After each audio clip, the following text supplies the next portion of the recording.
through conversation with Kelly from city of Palm Coast in Florida, and we're going to talk about some of the unique procurement challenges that exist within Florida. So you can see here we've got our whole roster here. So Kelly, are you on the line right now? Yes, I am. Hey Kelly, thanks so much for joining us. How's your day been going? Sorry. Everything going well in Palm Coast? I'm sorry, I'm here. Yeah, perfect. Sorry, Kelly, just wanted to make sure, are you able to hear us?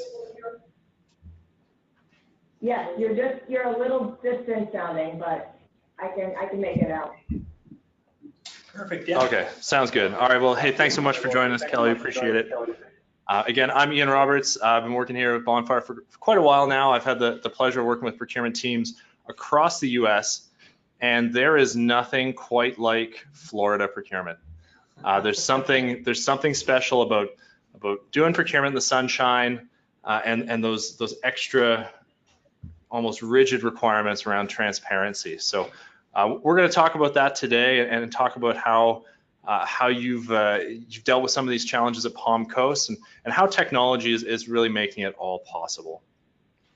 So also joining us today is Brenden, who's going to be taking us through a bit of a product walkthrough of how Bonfire's technology specifically is helping teams across Florida satisfy sunshine law, records requests, and audit requirements. Perfect, thanks Ian. So we're going to go ahead and get started. In today's conversation, we're going to cover a few different things. So a quick introduction to Kelly Downey over at Palm Coast. Then we're going to talk a little bit more about the sunshine law and records requests in Florida. We're going to move on to how you can be proactive with online transparency using Bonfire. And then finally, how digital bid and RFP workflows make it doable in Bonfire. Okay, so Kelly, how people get into procurement is always fascinating, a fascinating story, especially public procurement as well, right? It's not often that we get people that come from a true like supply chain logistics background. So how did you first get into procurement? I worked for a company called Entech Resins in Orlando, Florida, and I started in customer service, and I saw what they did from a distance in procurement, and I thought it was very interesting. I liked the aspect of managing materials and the supply chain and getting specific materials to specific warehouses and ordering special products for the customers.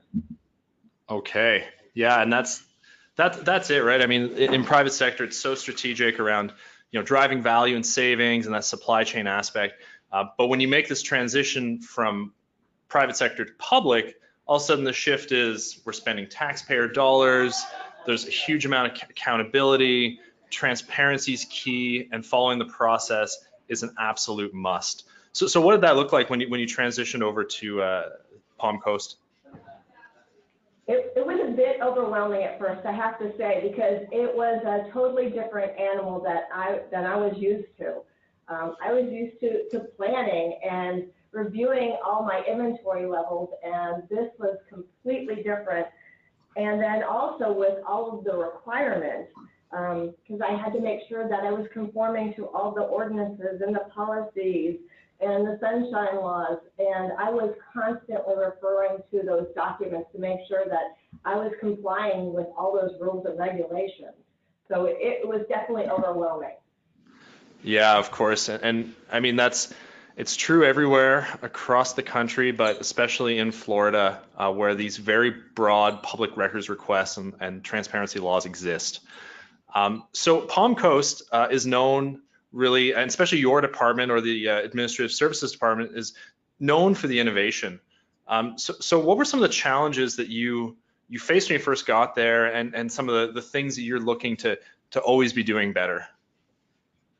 Well, coming from the private sector to the public, I was really surprised at all the inefficiencies and the inconsistent formats that are out there. Since it was new to me and I didn't have a whole lot of supervision, I had to go out and research and find out what other agencies were doing.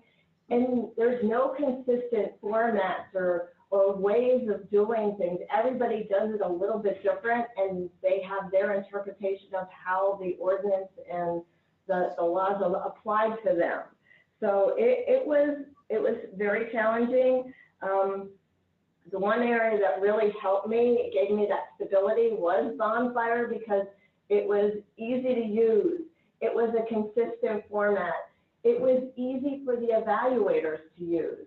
Once they got in there and they did one, they were old hat it. I mean, it was just easy for them, opposed to all those paper documents. I was actually surprised that there's agencies that use paper. You know, they're requiring 5 to 7 copies of the submissions from their vendors, and they actually require them to come in the door. I was overwhelmed, and I just couldn't believe that was still going on in this day and age. And from what I understand, like you had mentioned earlier, Palm Coast is very innovative.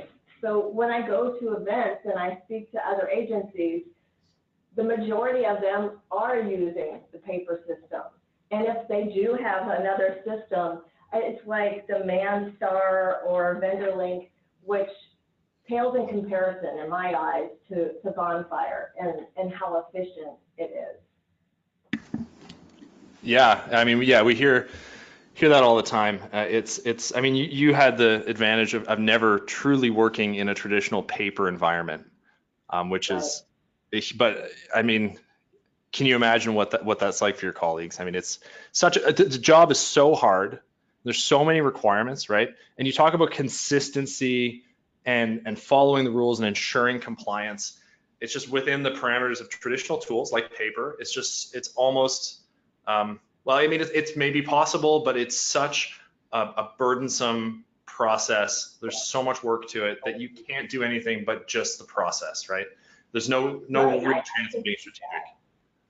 Yeah, I could see that, definitely, that would consume most of their time. I mean, they're handing out these papers to people, or they're getting the papers, or anytime there's a revision that needs to be made, it's all in paper. It just it's crazy to me that's how they're doing it or running their business, basically. Yeah. So we have a couple poll questions, and we're going to ask from those listening. One kind of thing you brought up, Kelly, was there's a lot of records requests, right? And Florida has these very broad public transparency requirements. Some are stated under the Sunshine Law, where just everything is available, right? So people are asking for records, ask for contract information. Vendors are demanding more, and there's some reasons why this is happening. But I'm just curious from those listening, like, have you felt like records requests or audit requirements, are they on the increase?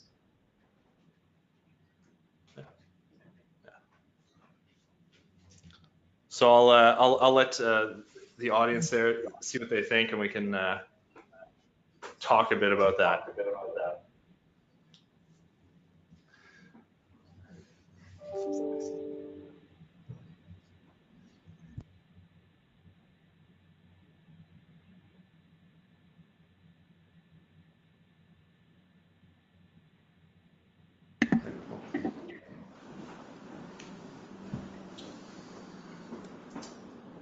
So, not sure how everyone's voting, but it's still rolling out right now. But for those that feel like the records requests are on the rise, and I have a suspicion it's going to be many of you, and the results are coming in.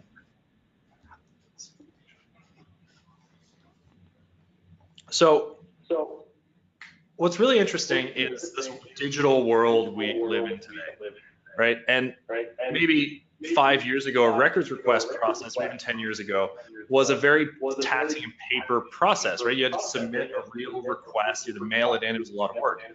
But in today's world, often records requests are a couple of clicks, they're an email, they're whatever it is, right? So, and vendors are getting smarter and smarter, public's demanding more, people want to know what's going on with their local government. And the impact this is having on procurement is everybody's working super hard trying to respond to all these records requests that are sort of an accidental byproduct of these transparency laws. So Kelly, I mean, how have you found the records requests at Palm Coast? Like, what kinds of things are people asking about? We receive a lot in regards to the bids, but once we started training the vendors that the information was available on Bonfire, it definitely has gone down. But plan holders list was a big thing. Bid documents was another thing. And I have to say that any kind of inquiries that we get, we let them know that the information is available on Bonfire. So anytime that we release a new document or we post a notice of intent to award, we can let them know also if there's a delay in the evaluation process by doing a public announcement on Bonfire. So I have to say that with Bonfire, it definitely has helped control those requests because we can actually kind of walk them through. And, you know, maybe 1 or 2 times we'll have to walk them through where it is just to make sure that they know. But once they get that, they know that they can go right to that place to get all of that information. So, yeah, they're on the rise, but this definitely helps control those requests. And something you said was really interesting when we were chatting just yesterday, just talking about this idea of low bid versus best value, right? And you said, you know, this is one of the questions when someone comes to you, they know they've got to run a formal solicitation, right? This idea that, well, is doing a bid the right thing to do, right? Maybe it's lower risk to run low bid, right? It's black and white, it's really clear who wins, but is that the best way to buy? Right, and like I had said, that's my first question to the project manager when they approach me is, do you want to base this solely on the price? And then once you do that, there's no going back. That's what you're basing on, no matter who the low bidder is. So if they've had issues in the past and it hasn't been well documented, we'd have to accept that bid from that low bidder, even if they're not the best bidder. So yeah, we definitely make sure that the project manager is aware of that and give them options as to maybe, you know, you want to do something where there's criteria where price is a factor, but it's not the only factor. Right. And when we do a more qualitative or best value approach, you know, where we're doing something more like an RFP or even like a value-based bid, obviously the risks surface, right? I think when I first started chatting with you, I was talking about running ITNs in Florida, invitations to negotiate. And you're like, you know what, I haven't really explored that, but your first question and your first concern was bid protests. You're like, that sounds risky, could be risky, right? And that's everyone's concern in procurement, public procurement. First step is like, well, that sounds risky. Should we be doing an RFP if we, you know, if we're opening ourselves up to risk? So, I mean, right. what areas of risk exist around doing a value-based decision versus a bid decision? Right? What are you concerned about, or like a low bid decision? Just basically interpretation of how something is actually evaluated. So we try to be very consistent in what we're requesting and very detailed. So we don't have that information, you know, that variance. But yeah, I think everyone's worst dread is to have that bid protest. And most of it seems to be unfounded because they just feel like they were given, you know, a fair shot. But because of the way that we set up our criteria and that the evaluations can actually document why they scored the way they do, we have all of that information readily available. So even if I'm out, somebody else can access that same information and we can respond back to that person that is actually submitted the bid protest. Mm-hmm. So I guess the trick is what you keep saying, right? It's consistency, it's following the process, ensuring compliance, and just really good record keeping that's easily available, right? We don't want it to be a burden. It's got to be there. We got to make this, the access to information has to be there too. Right, and it's all a part of the process in Bonfire. So everything is step 1, step 2, step 3, and they're done. Mm-hmm. So that brings us to our next poll, and this is always a loaded question to ask, right? Procurement teams, typically you are understaffed and overworked. People are always trying to slash budgets. They're trying to make you do more with less. purchasing's getting more complicated, right? You're doing specialty IT procurement you've never done before. So what impact is this having, right? Like many people have been in the profession for 5 to 10 to 15 years, and they've seen this shift, right? They're like, wow, we're running more RFPs and they're a huge amount of work, or the records requests are getting more detailed. So I'm just curious to get what everyone, thinks about this. It's tricky, and I'm seeing the results trickling in now, and overwhelmingly people feel like there's a lot more work, right? And there's a lot of reasons for this. I stated a few of them, and it could be as simple as your budget's getting slashed, right? And it's like, oh, I used to have a team of 5 and now I'm a team of 3. Like, what is that? So, Kelly, you've been at Palm Coast a couple of years now, but have you seen the complexity of the buying or the needs of the project managers you're working with? Is this getting more complex? Are there different strategies happening? Oh, most definitely. And like you had mentioned, a lot of IT, it's running the gamut on that. I mean, from very simple RFPs to just very, very detailed, complex RFPs for the IT department, plus other tasks. It seems like, you become proficient at one thing and then other things added to your plate. So yeah, anything that we can do to streamline processes and to make things a little more efficient, we try to, because something is always being added to our tasks. Yeah, absolutely. And unfortunately, overwhelmingly, the trend across the country is that the job is going to get increasingly more difficult, right? Like you talk about every state is implementing more legislation, more requirements, maybe lower thresholds for audit, and then there's federal regulation on top of that. So this direction, this kind of squeezing on procurement's resources is happening everywhere. And with the extra transparency requirements in Florida, it's all compounded. So eventually, for teams to have less staff and less support, but still the same tools to do their job, which is, paper, fax, email, nothing to truly help and ensure consistency and compliance with all these new rules. It's very challenging, right? And other departments, they get software to help, right? It's like people typically don't do a paper-based payroll anymore. They don't.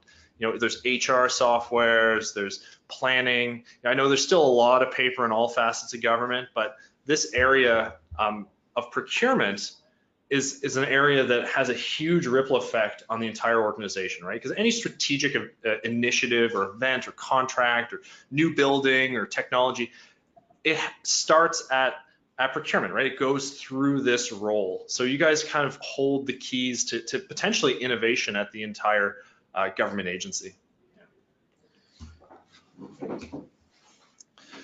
So Kelly, something that you touched on a little bit was how to proactively avoid records requests, right? Like how are we, by using online transparency to your advantage, you're able to create some really nice self-service kind of pages, right? Where maybe you get one call from a vendor, but they'll stop calling when they realize it's easier to just click on the website and find the information that they're looking for. Can you tell me about some of the strategies you have? You have a very nice website there, a lot of information. Some of it comes from Bonfire, some of it comes from your own resources. So tell me a bit about how you're doing that and how it's changed your workload. Well, we do have it referenced on our website that information, if they're looking for bid information, to go to Bonfire, and we have a link to that so they can see any of the open projects and then the archive, which is, I think that's really great because all of that information is there and readily available. The only thing that we don't have on Bonfire are the actual submissions. So we load those on our website. They're just not viewable for just anybody on Bonfire. It's only for the evaluation committee. But like I had mentioned, we have it, and it's very user-friendly, I feel, on our website, that they can just go to a public records request, type in what they're looking for, and the information's there. So we try to curtail those email requests or phone calls by having everything readily available. And we also walk the people through the process, how you can obtain this information without actually reaching out to us. You can just go right on the website. So that definitely makes a difference. Mm-hmm.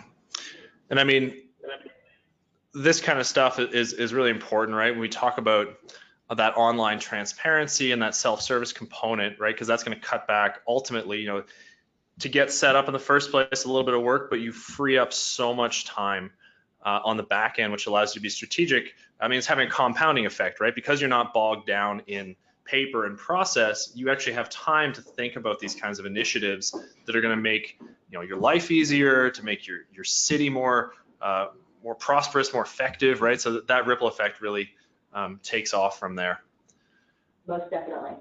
Yeah. So I guess the other thing that's interesting is, and a lot of people are concerned when we talk about, you know, moving to an online system for procurement, it's risk, obviously. And since procurement is one of your clients is the vendor community, and you know, software, there's lots of software out there. There's tons of e-bid systems. They claim all kinds of features and functions and stuff like that. But if they can't use it, if they don't want to use it, it's not going to work, right? So there's this ease of use component where it's got to be very simple. It's got to be easier than doing it the old way. It's got to be really clear. Vendors want to opt into it. So how has your experience been? Like, do vendors like e-bidding? Do you have people being like, hey, can I submit a paper copy? I want to do it the old way. Do you get any of that? We used to get like an occasional, I want to submit a paper bid, and we tell them that we don't accept paper bids at all. And I've only had 2 people say that they didn't want to do that. And one of them, well, we offered both of them the option of us, you know, they could come into the office and we would help them upload the documents. We only had one person take us up on that. The other one, actually, they figured it out. We walked them through it over the phone and they had no issue. And I have to say that in the meetings that I conduct with the vendors, I have nothing but praise from the vendors regarding Bonfire. The ease of use, and they don't have to do the paper, and the fact that they can actually submit any time. And if they want to make a modification before that deadline, they can pull the documents down, modify it, and then upload it again. So I have not heard any complaints whatsoever in regards to the Bonfire system. Mm-hmm. And that's, I mean, it's a really important part to consider, right? Because, you know, your vendors are one of your clients. We want to make sure they're happy. We want them to participate. You know, if everything's still a very manual, paper-based process, or if you're using these free bid systems that charge vendors, that have ads in them, they have pay gates, they have all these upsells, they're trying to get money from vendors. It's very confusing, it's very restrictive, and it can be very frustrating for vendors. Right. And Bonfire is 100% completely free for vendors. Our only focus is on vendor satisfaction and making sure that they are having a good experience, right? Traditionally, when a vendor thinks about government, they think corruption, they think, why even waste my time submitting to a bid? I'll never win the business anyway because the government's corrupt, right? Unfortunately, I mean, that's a really pessimistic view, but there's still a lot of vendors that think that way. Right. But if you, by cleaning up, oh, sorry, go ahead, Kelly. Sorry, I was going to say, in the ease of the use of Bonfire, it is so easy to use compared to, like I said, the vendor links and what was the other one? Demand Star. To me, they're cumbersome to use. I can only imagine what it's like for a vendor that's not used to those systems at all. Yeah, it's very confusing, and I'm responding to an RFP in California right now for e-procurement technology, and I downloaded the bid package yesterday and I asked some questions, and then the question window passed, and then I went back to the solicitation. Somehow it was behind a paywall. It said you had to pay to view this bid, and I'm actively involved in that solicitation. So now I have to make this decision. Do I want to pay for a subscription to continue asking questions? So they have me, right? Like in the stranglehold. So it's very frustrating. And it just makes me want to walk away from doing business with that agency at all. I'm just so frustrated. So, that vendor experience is really, really critical if you want to encourage vendor participation, if you want them to get involved. It's not just that the back end of the evaluation and the analysis, but you're never going to get to proposal evaluation or sophisticated online bid tabulation if we can't get any vendors to participate, or if the vendors are frustrated and they don't do it right. So yeah, pretty passionate about the vendor experience as a vendor myself, right? I spend a lot of time registering to these systems, and I'm probably registered to 50 of them, right? To work with agencies if you're a national company. And this compounds, right? That you say, oh, it's only 20 bucks a month, it's only 50 bucks a month. Now it's times 50 bid portals. That adds up really quickly. And before you know it, you have a hard rule that I'm never paying for another bid portal. And then you just stop receiving notifications from those agencies and you don't work with them. So that's kind of what happens on the vendor side. Sorry to take a bit of a tangent there, but I'm pretty passionate about being free and accessible. It's just so well aligned with public procurement best practices, right? Like I assume there's probably some state legislation that talks about fair and open public bidding. Right. Yeah. So, we talked a lot about consistency and standardizing the process and ensuring compliance. And in a paper world, those are all very burdensome. And even if you have an e-bid system, you're still doing the bid analysis in Excel. You're still babysitting projects with email. So you're losing the audit trail, you're losing control, you're losing consistency. So I mean, you talked a bit about, we do more best value, we're doing RFPs. There's potentially a little bit more risk there. So, I mean, how important is it to have everything online from solicit right to award, kind of where all this decision-making exists? I think it's very important, especially for the evaluators. Everything is right there. I mean, one click and they have all of the submissions. They can actually look at the bid manual, the criteria. Everything is right there and it's easy to use. And then when the project's finished, we can run our reports, and everything is just neatly tied up with a bow.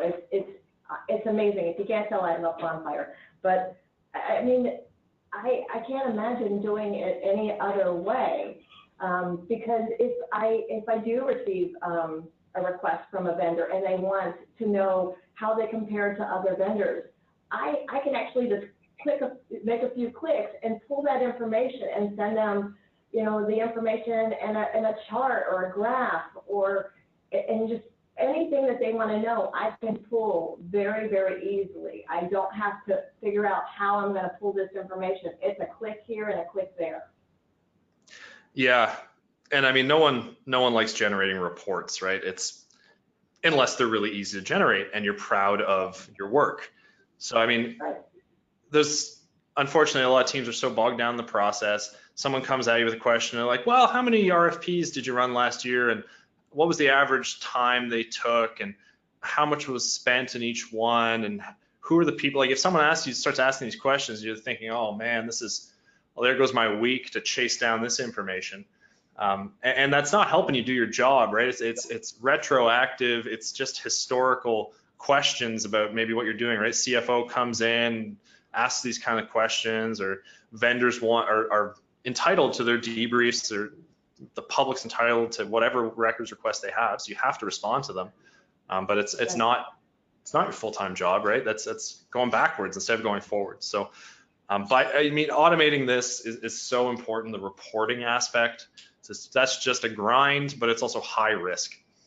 That's why it's just so critical to have an online workflow. I mean, the online workflow makes the process move faster for bid analysis, for RFP evaluation. But as a byproduct of doing it online, we're collecting at no extra work a perfect digital audit trail that we can pull down with one click at any time. So with that in mind, Kelly, thanks so much for kind of sharing your insight.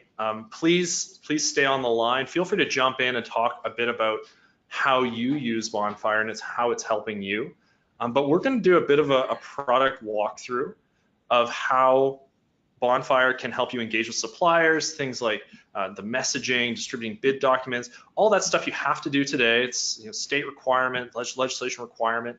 But how can we use this to be strategic, to engage more suppliers, to collect all the messages, to make plan holders lists public, like things like that, all these little requirements that are just naturally done that feed into an eBid that then allow you to do online bid analysis or online RFP evaluation to engage all those key stakeholders right through to the award with a one-click defensible report. So I'm going to pass things over to Brenden now, and he's going to take us through a bit of a Bonfire walkthrough.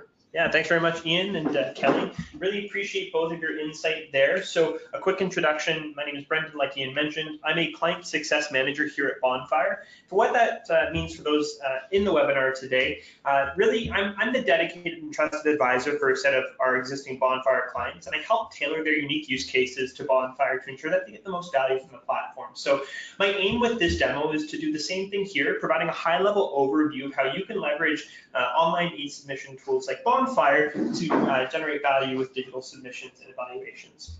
So for this demo, I'm actually going to dive right into an existing RFP project I have here. Now, this project is for temporary labor services, and I'm not going to start from the very beginning just because a lot of the early stages of the RFP have to do with setting up the project, and these are things that you can always learn more about. I'm going to be diving in midway through the process, and we're actually in the evaluation phase right now. So a few things I want to highlight about a Bonfire project for those who haven't seen them, an opportunity from the perspective of the project manager or the project owner.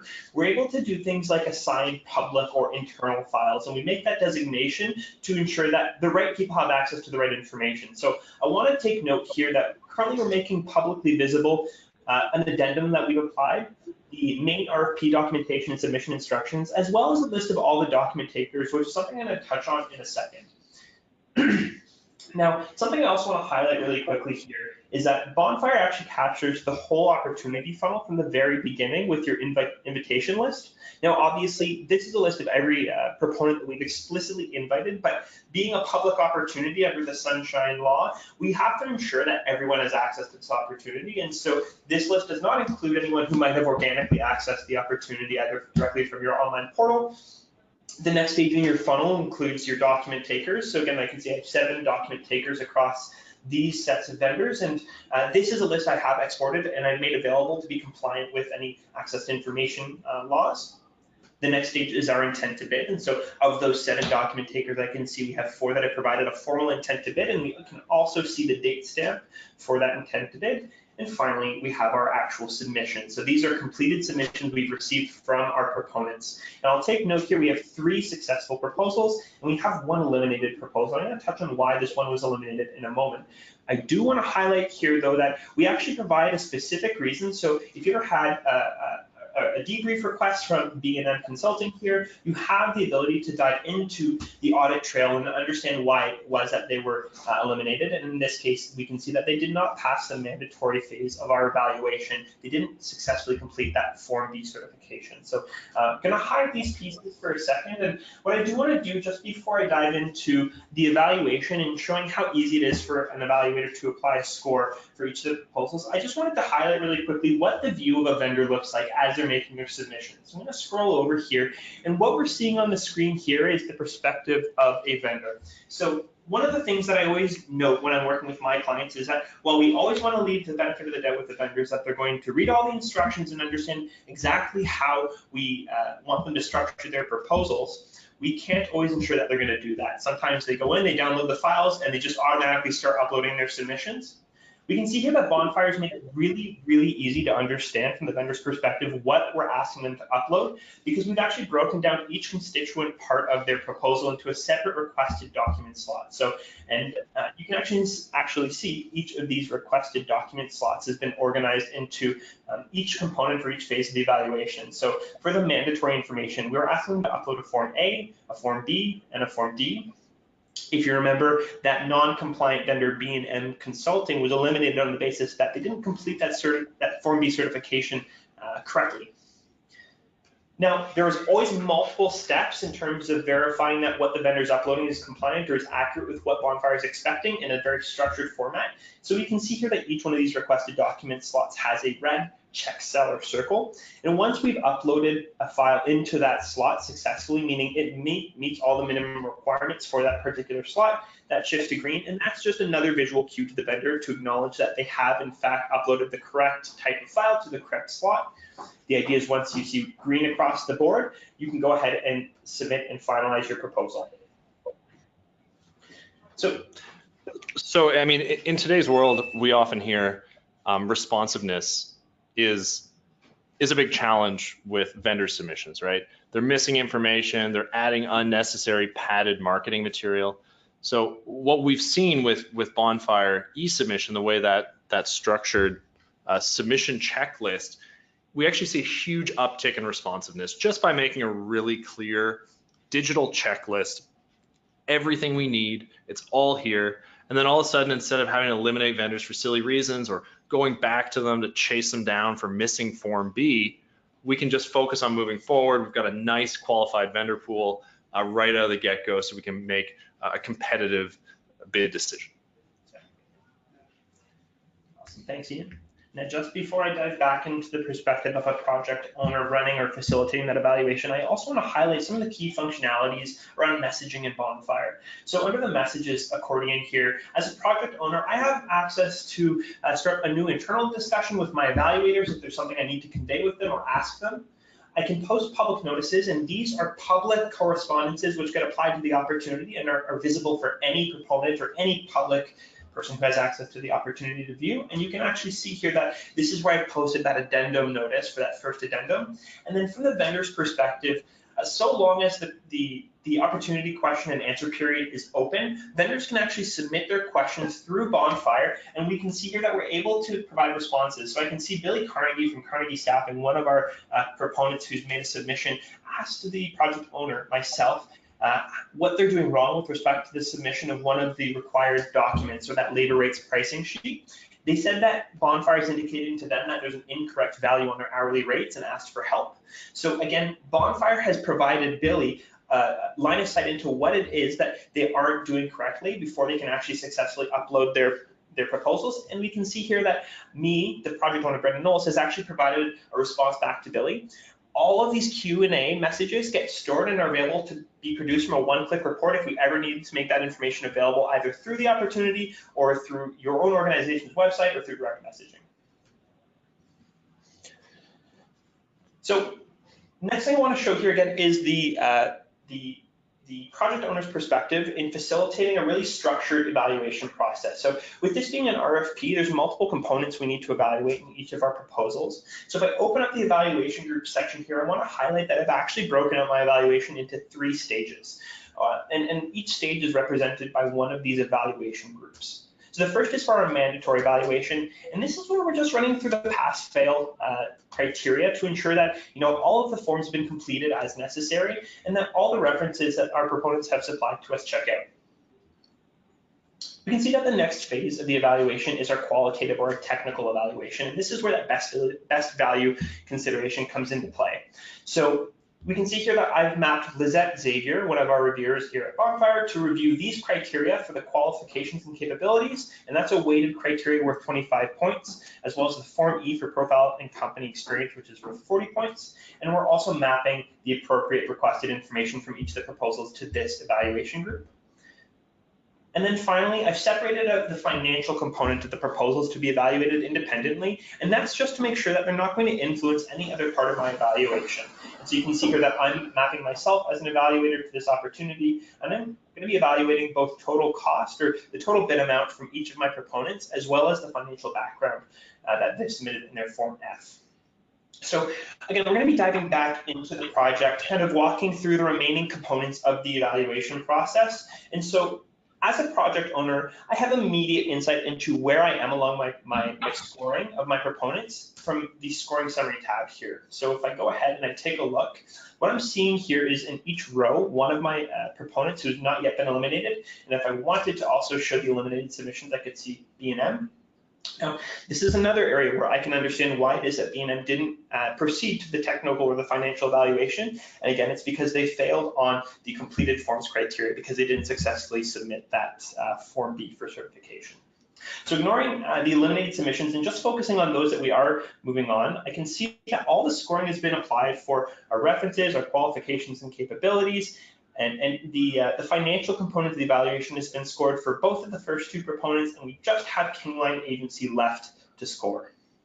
So again, remembering that I'm the evaluator who's going to be evaluating the financial component of the evaluation, what I want to do here is go ahead and jump back into the submission section, and for Kingline Agency as an evaluator, I have the ability to actually open up the scorecard. Now, what I'm going to show next is a bit more of an advanced module in Bonfire called bid tables, but essentially what this module allows project owners or managers to do is to facilitate a bid tabulation without the effort of aggregating each of the proponents' unstructured bid responses, and then it mitigates the risk and the worry of human error as you go through the process of bringing all of these independently sourced financial data points into a single sheet. Hey, Brenden. Yeah. Did you do any scoring? Have I done any scoring? No, I mean, like, what happens if you click on score? That's a great question. So I want to go ahead and actually apply a score, say, to the total cost.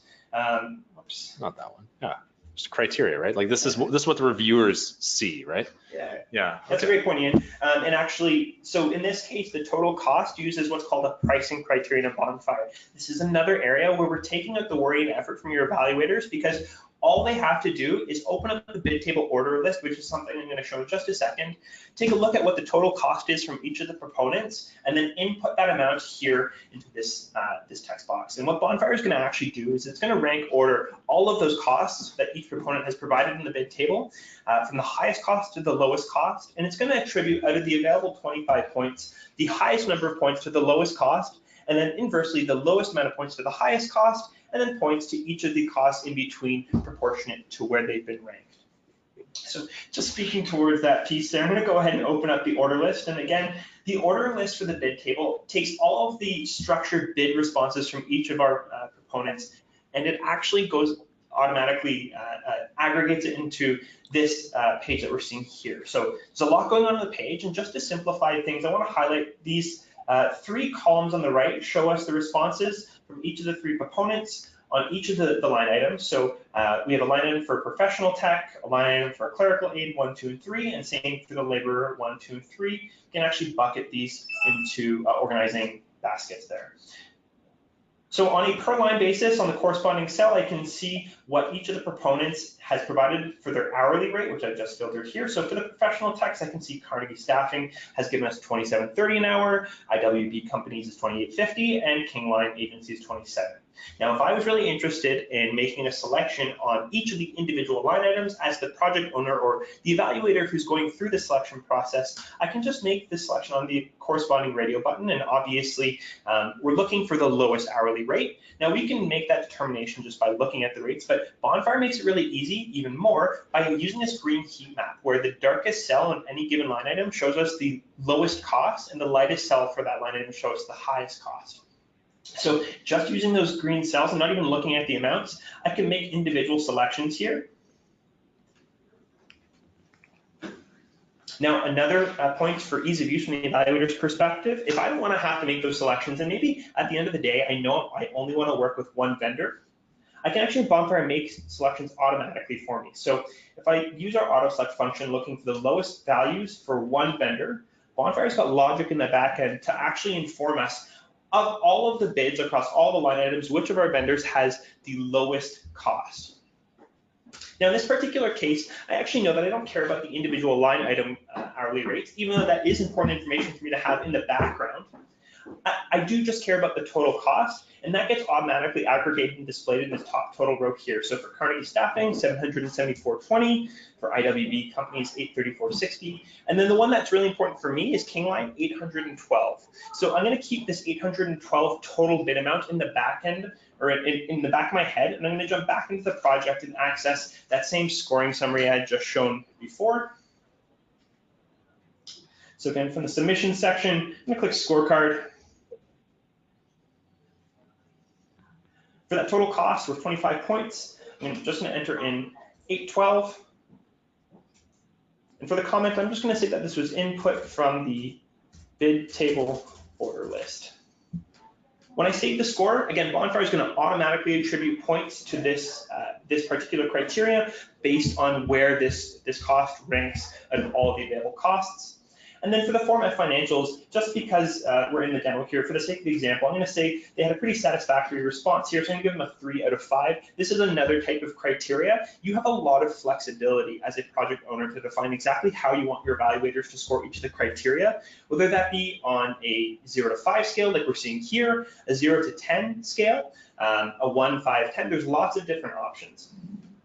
Another really great piece of compliance to ensure that we always have a justification behind the actual scores that our evaluators give is that they have to provide a reason and a comment. And this is a mandatory requirement here. So in this case, I'm going to go ahead and say mostly complete response. And I might just insert in the information, satisfactory demonstration of a stable financial background, something like that, something generic, but still at least specific to this particular proponent's response. I'll save that score.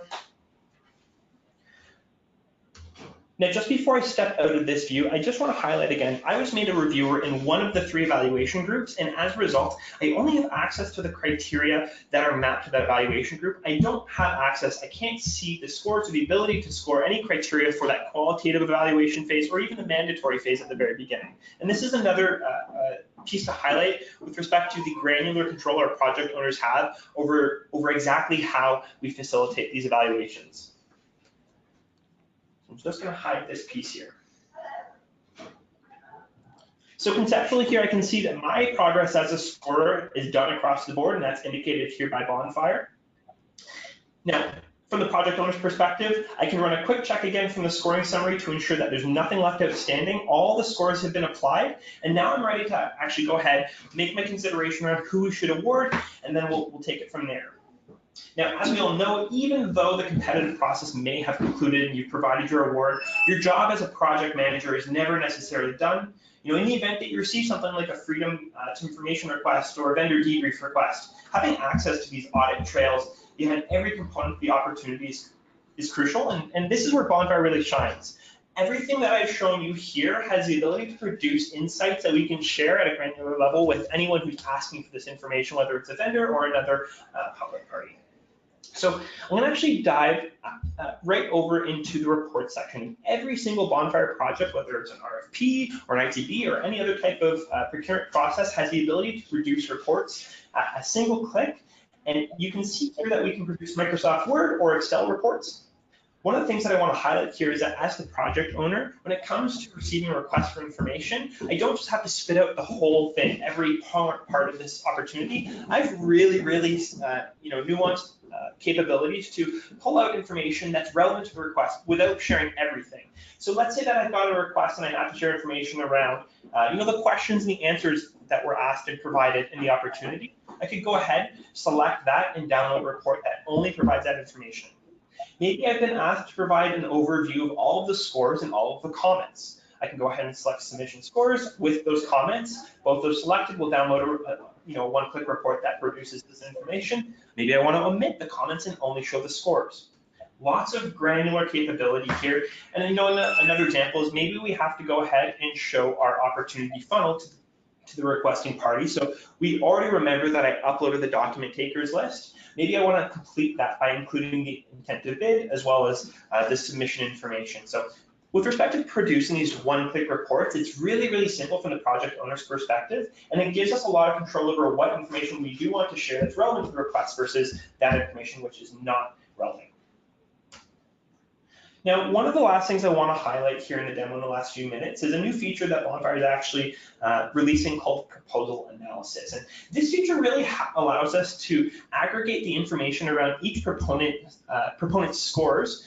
And if you're going into something like a vendor debrief, which happens from time to time, this can be a really useful tool at your disposal to help give context and understanding for the vendors.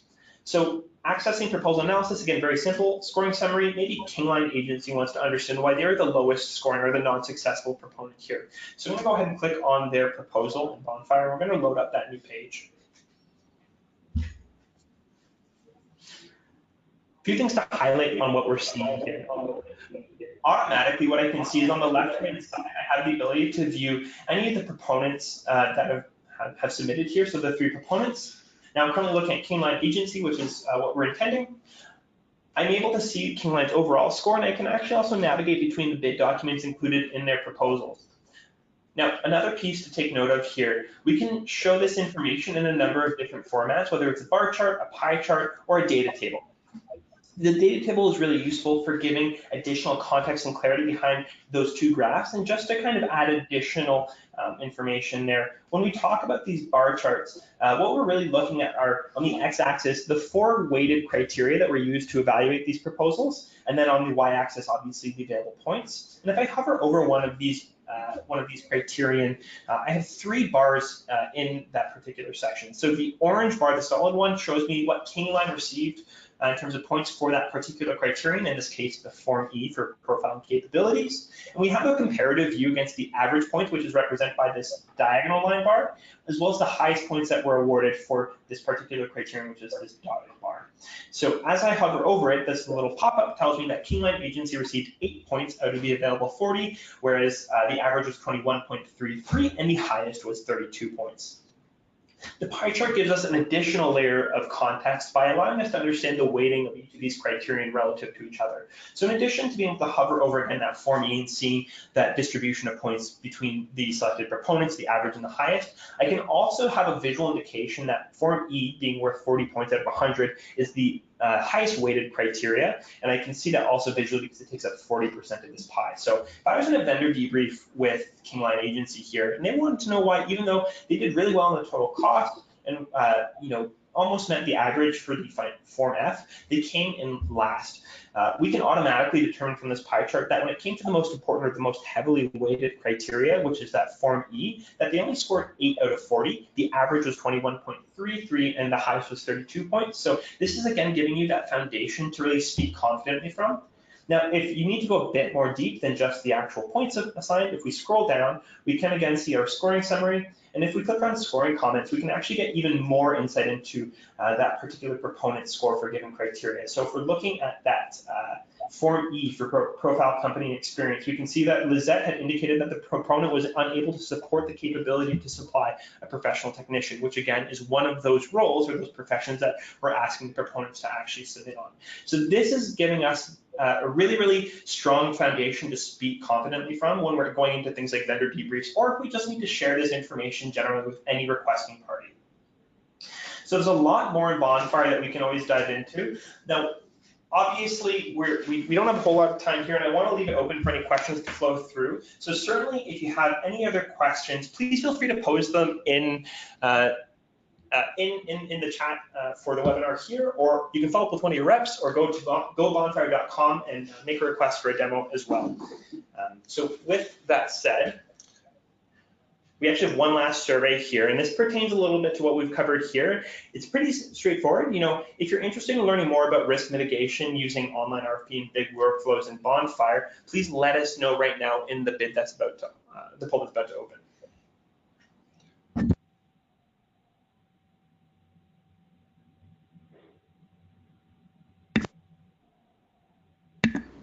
Thanks so much, everyone, for attending this afternoon, and feel free to throw some questions into the chat box.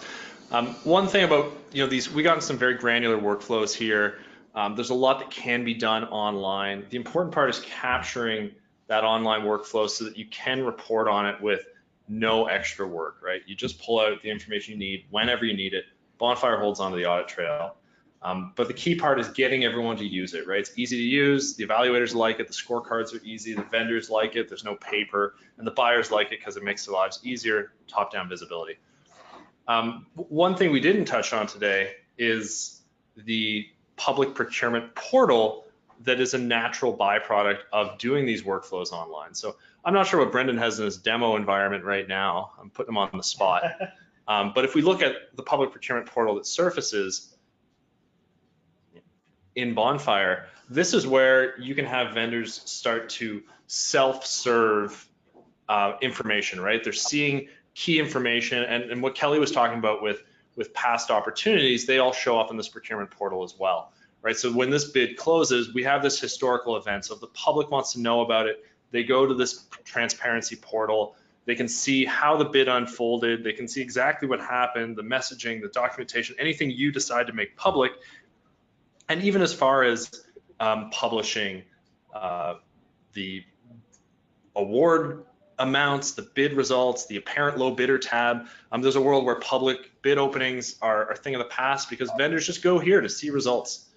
So making that transparency available, and I mean, you in a web browser, you could even go take a look at Palm Coast and how they use it today. Yeah. Right. Yeah. Pushing too hard here. I'm just in the expanded view here, so let's go ahead and take that back here. Go ahead and open up Palm Coast. All right, so this is, because this is all public information, and sorry, Kelly, if it puts you on the spot, but it's publicly available, and I'm the public, so we can see every bid that's being run right now, and there's a full self-service list of all the past public opportunities. They're right there. So as a vendor, I'm going to go here. I'm going to self-serve. I want to know what's going on with any of these, and you have the ability to mark them as awarded, to upload documents associated to it, to really satisfy any vendor or public person's curiosity without having to actually answer a records request, right? So public transparency, the historical events here, it's available, the messages, the documents, here's the plan holders list, it's right there, publicly available of everyone who even downloaded this document, right? It's like, hey, you want to know, it's right there. Help yourself, right? So it's, you can play into those transparency requirements by just making it publicly available. Why not? Don't put extra work on your own plate. So we're just coming to the top of the hour. Again, thanks so much. If you're interested in learning more, feel free to reach out to anyone at Bonfire. Check out our website, or talk to your colleagues. Talk to the market, talk to the world. It's very exciting times in procurement. It doesn't need to be a manual grind anymore. So. Okay, so we can cap it off there, I think. Certainly any questions that have come in, we'll field those and we'll get back to you. Certainly, again, thank you again to Kelly for your time today. We really appreciate your input. And again, if you have any more questions, feel free to speak with an existing Bonfire rep or visit gobonfire.com. Thank you.